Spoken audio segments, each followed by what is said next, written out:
கோவையில் 1.25 கோடி ரூபாய் மதிப்புள்ள 272 ட்ரோன்கள் பறிமுதல் செய்யப்பட்டிருக்கிறது. விமான நிலையத்திலிருந்து சுங்கத்துறை அதிகாரிகள் இது தொடர்பாக விசாரணை மேற்கொண்டு வருகின்றனர். இது குறித்த கூடுதல் விவரங்களை தருகிறார் செய்தியாளர் தென்னலவன். விவரம் நிச்சயமாக. அதாவது கோவை விமான நிலையத்திற்கு சார்ஜா, அதே போல சிங்கப்பூர், மலேசியா உள்ளிட்ட நாடுகளிலிருந்து தினமும் இந்த சர்வதேச விமானங்கள் இயக்கப்பட்டு வருகிறது.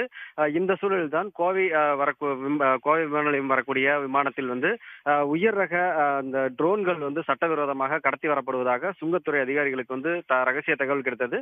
அதன் அடிப்படையில் கோவை விமான நிலையத்தில் நேற்று சுங்க அதிகாரிகள் ஆய்வு மேற்கொண்டார்கள். அப்போது அங்கு வந்த பயணிகளை சோதனை செய்த போது அதில் கிட்டத்தட்ட 1.25 கோடி மதிப்பிலான 272 ட்ரோன்கள் கோவை விமான நிலையத்திற்கு கடத்தி வரப்பட்டது தெரிய வந்தது.